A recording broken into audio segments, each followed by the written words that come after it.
Hi everyone, I am Dr. Mali and we will continue today with the next compound of the carbon, and that is acetic acid. The formula of acetic acid is written here CH3COOH. This compound acetic acid is a member of carboxylic acids of organic compound और आपको carboxylic acid पहचानने का तरीका है this group COOH is compulsory and these carboxylic acids are the special category of the organic compound जहाँ पे आपको COOH group मिलेगा। और ये COOH ग्रुप टूटता कैसे है to give you H+ ion, क्योंकि हम इसे एसिड बोल रहे हैं तो डेफिनेटली ये H+ निकालता होगा। कैसे टूटता होगा? This is going to break like COO- और H निकलेगा H+ की तरह। क्योंकि मैं यहाँ CH3 लिख रही हूँ तो I am connecting it with CH3COH। अगर टूटेगा तो कैसे टूटेगा? CH3COO- and H+। और आपको जो ये चीज़ मिली इसका नाम है एसीटेट ion, isn't it? ये acetate ion we have already utilized many times, acetate, and this acetate can combine with the different positive ions to make a salt, है ना? तो ये हम कंटिन्यू करते हैं विद द कंपाउंड इसका IUPAC name के साथ। तो what is the IUPAC name of this compound? उससे पहले मैं एक स्ट्रक्चर बना दूँ यहाँ पे, elaborated structure complete showing the bonds COOH. So this is CH3COOH. यहाँ पे जो हमने लिखा है this is the condensed formula and this is complete structural formula showing every and each bond between the carbon and hydrogen and carbon and oxygen. So this is ethanoic acid 1 2, तो eth, no double bond between carbon तो ane, because there is carboxylic group here तो oic acid. So what is the name of this compound? Ethanoic acid. It is the IUPAC name of this compound. So let us continue with this topic. The preparation part. Preparation. So first preparation and only preparation which is in your syllabus of ethanoic acid is जो हम लोगों ने ethanol में पढ़ लिया है, and that is oxidation of ethanol. Oxidation of ethanol. क्या लिया था हमने? मैं इसे फास्ट लूँगी। जो लोग इस वीडियो को पहले देख रहे हैं आई जस्ट सजेस्ट दैम कि आप पहले एथेनॉल में देख लीजिए, बिकॉज वहाँ पे मैंने एवरीथिंग इज एलैबोरेटेड। जो चीज़ें रिपीट हो रही हैं I am not going to continue with that in a very elaborated way. तो देखिए C2H5OH को in the presence of alkaline KMnO4 and acidified K2Cr2O7. K2Cr2O7 and KMnO4 are oxidizing agent which provides what? Nesit oxygen to the compound and that get oxidized into this alcohol get oxidized into acid. और क्योंकि ये ethanol लिया है हमने 2 carbon का, तो आपको मिलेगा 2 कार्बन का acid and it is ethanoic acid. This is the method to prepare the ethanoic acid from ethanol by the oxidation using oxidizing agent. I have given you the link in which you can learn the ethanol first and then you can come to this acetic acid, क्योंकि ethanol में मैंने elaborate कर दिया है इस particular part को। ठीक है, now let's talk about properties. आपको प्रिपरेशन केवल एक ही है इस चैप्टर में, इस पर्टिकुलर टॉपिक के लिए। तो प्रॉपर्टीज में very simple properties ethanoic acid is having, and what is that? Number 1, because it is an acid it will show all the properties of acids. So very important properties of the acid which we have already learned in the acid and base chapter, same properties यहाँ पे भी काम करेंगे। तो मैं करती हूँ start with the very common properties and that is with sodium carbonate and bicarbonates of metal. यानी this is going to react with metal carbonates and bicarbonates। और उससे पहले मैं आपको एक रिएक्शन रिमाइंड कराऊंगी। HCl क्या है? एसिड। अगर इसकी रिएक्शन मैं करवाती हूँ Na2CO3 के साथ which is a metal carbonate, क्या होगा? NaCl बनेगा, H2O बनेगा और कार्बन डाइऑक्साइड रिलीज होगी, and this is the characteristic reaction of every acid. तो जब ये भी एसिड है तो ये this is going to behave in the same वे।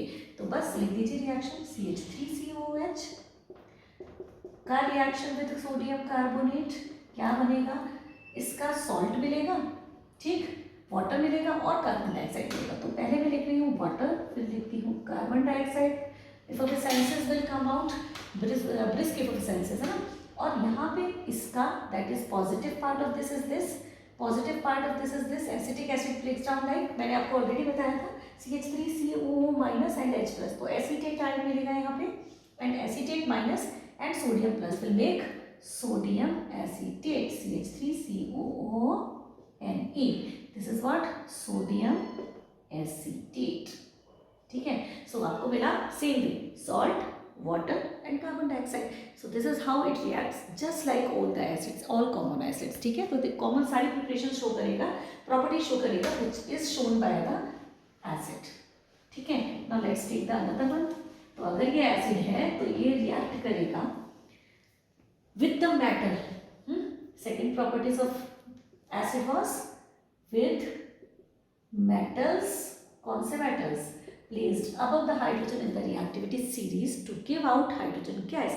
यहाँ पे याद रखिएगा ये रिएक्शन, यहाँ पे कार्बन डाइऑक्साइड जो निकल रहा है, this is brisk effervescence comes out and this can be confirmed by passing this carbon dioxide in the lime water. जो हमारा एक कॉमन रिएक्शन था, अगर लाइम वाटर मिल्की हो जाता है due to the formation of carbonate, calcium carbonate, आप कहेंगे कि the gas which is released here, which you have passed here, is carbon dioxide.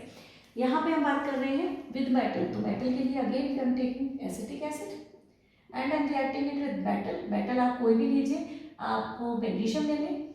Magnesium is a metal placed above the hydrogen in the reactivity series. तो क्या बनेगा आपका? एक बनेगा salt CH3COOMg. अब मैग्नीशियम का पॉजिटिव +2 होता है, इसका -1 होता है, तो दिस इज CH3COO का होल ट्वाइस एंड मैग्नीशियम. तो what is this? Magnesium acetate. Okay, और साथ में निकलेगी हाइड्रोजन गैस. सेम वे अगर मैं लेती हूँ यहाँ पे CH3COOH प्लस सोडियम, तो आपको मिलेगा सोडियम एसीटेट और साथ में निकलेगी hydrogen gas. Any acid reacts with the metals placed above the hydrogen in the reactivity series to give you hydrogen gas. और ये हाइड्रोजन गैस आप कंफर्म करते हैं बाय पॉप साउंड. ठीक है, तो ये हो गया आपका next reaction, acetic acid with metals. Now let us continue with the next reaction and that is reaction with base. तो ये एसिड है तो obviously it is going to react with the base, और जब एसिड बेस के साथ react करता है तो बनाता है सॉल्ट एंड वाटर.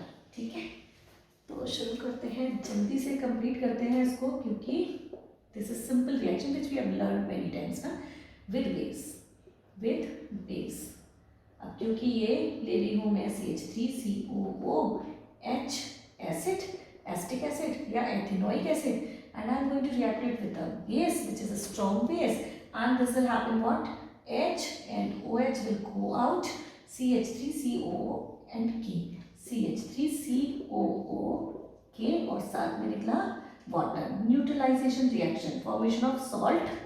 सोडियम की जगह अब यहाँ पे लगाएंगे पोटेशियम एसीटेट. ठीक है, यहाँ बना water. So potassium acetate and water will be form. किसी भी बेस के साथ आप रिएक्ट करेंगे तो because it is acidic in nature, it will react with the base to form salt and water. So these are the properties of acetic acid. One more property of acetic acid is there, जो हम पढ़ चुके हैं alcohol में.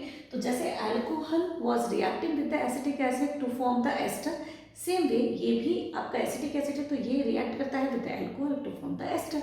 मैं यहाँ पे short में बता रही हूँ, जिन बच्चों ने अल्कोहल नहीं पढ़ा है they will go through the link first and then come to this video. तो आपको मैं एस्टरिफिकेशन वहाँ पे डिटेल में दिखा चुकी हूँ. यहाँ पे मैं एस्टरिफिकेशन शॉर्ट में बताती हूँ. एस्टरिफिकेशन ये दोनों की करेक्टरिस्टिक प्रॉपर्टी है, अल्कोहल की भी और एसिटिक एसिड की भी. तो what is esterification? Formation of ester. क्या करने वाले हैं? CH3COOH की reaction with C2H5OH to form ester. अब एस्टर किसकी प्रेजेंस में बनेगा? Concentrated H2SO4, not to forget this. और इसका काम क्या है? ये है यहाँ पे कैटलिस्ट, और साथ में इसका एक और काम है and that is dehydrating agent. यहाँ बहुत ज़रूरी है कि हम डिहाइड्रेटिंग एजेंट यूज़ करें, क्योंकि ये रिएक्शन है रिवर्सिबल. अगर आपने डिहाइड्रेटिंग एजेंट यूज़ नहीं किया तो जो प्रोडक्ट आप बनाने वाले हैं वो वापस टूट के आपको पेरेंट कंपाउंड्स दे देगा. तो let's continue with this. Dehydrating agent की प्रेजेंस में या कॉन्सेंट्रेटेड H2SO4 की प्रेजेंस में this esterification will happen. What will happen? OH from this and H from this. I am removing this. ठीक है, क्या निकला?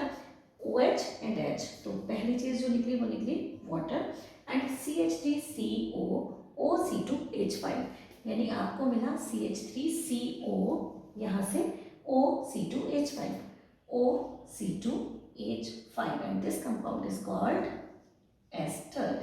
तो RCOOR dash, this is called the general formula of ester. इसको मैंने यहाँ लिखा है CH3COOC2H5. So these are here, these are here. This is called ester. The common naming of ester is, जो एक जनरल फॉर्मूला होता है वो होता है एल्काइल एल्केनोएट। तो एल्काइल एल्केनोएट, यहाँ पे है आपका ये मेन चेन, मतलब ये जो C डबल बॉन्ड है ना, ये कनेक्टेड है इसके साथ, तो ये होती है मेन चेन, तो ये होती है एल्केनोएट, और जो ये एल्काइल ग्रुप लगा है दिस इज एल्काइल ग्रुप। तो ये हो गया 2 कार्बन का एल्काइल ग्रुप, तो ये हो गया इथाइल, और ये 2 कार्बन की ही चेन, तो ये हो गया ethanoate. The name of this ester is alkyl ethanoate से बना ethyl ethanoate. So here this ester formed is a very sweet smelling compound which is recognized by the sweet smell, fruity smell. And if you continue with this reaction, अगर आपका ये water रहा यहाँ पे in this reaction, तो ये reaction कैसे हो जाएगी? Reverse. And this is the reason we have taken this dehydrating agent. तो ये जो water molecule है ये absorb करेगा and the reaction will not go in the reverse direction. अगर ये रिवर्स डायरेक्शन में जाती है तो हम इसे बोलते हैं हाइड्रोलिसिस ऑफ एस्टर, जो कि बहुत इंपॉर्टेंट रिएक्शन है जिसको हम यूज़ करेंगे in the preparation of soap. और इसीलिए hydrolysis of ester, hydrolysis of ester, इस रिएक्शन का दूसरा नाम भी है कॉल्ड सेपोनिफिकेशन, जिसे मैं दूसरे वीडियो में लूँगी। What is hydrolysis of ester? Called saponification. तो अगर ये रिएक्शन उल्टी जाती है तो आपका जो एस्टर है वो हाइड्रोलाइज हो जाएगा, और इस रिएक्शन का नाम दिया गया है सेपोनिफिकेशन, क्योंकि हम इसे यूज़ करते हैं इन the preparation of soap. But ये चीज़ थोड़ा सा डिफरेंट है, इस टॉपिक में हम लोग इंक्लूड नहीं करेंगे। Saponification I will be making another video on that. And now this is turn to talk about the uses of acetic acid. But उससे पहले एक चीज़ जो मैं भूल गई, physical property of acetic acid. तो physical property of acetic acid क्या है? It is colourless, it is having vinegar like smell. अब विनेगर लाइक स्मेल मतलब विनेगर क्या होता है? Vinegar is nothing but 5 to 7% aqueous solution of acetic acid. तो vinegar क्या है? 5 to 7% dilute solution of acetic acid, nothing else. केवल क्या है विनेगर में? 5% to 7% CH3COH, इसी को हम बोलते हैं विनेगर। ठीक, अब हम लोगों को पता है that is used, this vinegar is also use as a preservative to make in the pickles and all. तो आप अचार वगैरह डालने के लिए इसको आप प्रिजर्वेटिव की तरह यूज़ करते हैं। As well this acetic acid, क्योंकि विनेगर है तो हम खाने के लिए तो यूज़ करते ही हैं। Apart from that this is used in the preparation of different flavouring agents, deodorants etcetera, क्योंकि हम इससे एस्टर भी बना सकते हैं। इसके अलावा one more important thing here is acetic acid is also called glacial acetic acid. ये क्वेश्चन आ भी जाता है कई बार, glacial acetic acid. Acetic acid को कॉमनली हम ग्लेशियल एसिटिक एसिड भी बोल देते हैं। What is the reason behind? क्योंकि 16 डिग्री अराउंड 16 डिग्री जो है ना वो इसका फ्रीजिंग पॉइंट है। तो एट द नॉर्मल टेम्परेचर जो 15-16 टेम्परेचर होता है उस पर ही फ्रीज होना शुरू हो जाता है, जिससे जो क्रिस्टल्स इसके विजिबल होते हैं वो बिल्कुल ऐसा लगता है जैसे ग्लेशियर्स आइस क्रिस्टल्स होते हैं, तो दे लुक लाइक आइस। तो that is why this acetic acid is also known as glacial acetic acid. हालांकि ग्लेशियल एसिटिक एसिड में there is no amount of water present in it. तो glacial acetic acid is nothing but the frozen acetic acid, क्योंकि इसका जो freezing point है वो 16 degree Celsius है, which is easily approachable. इसके अलावा acetic acid is completely soluble in the water, क्योंकि ये भी आयनिक होता है और वाटर भी आयनिक होता है, एंड लाइक डिजॉल्व्स लाइक। इसके अलावा just because it is acetic in nature it will turn blue litmus to red. तो ये काफ़ी एसिटिक है। Apart from this it is colourless liquid, it is having pungent smell, काफ़ी तेज smell इसकी आती है। So this is all about acetic acid. If you like this video please hit the like button, share it and subscribe to my channel. Thank you very much.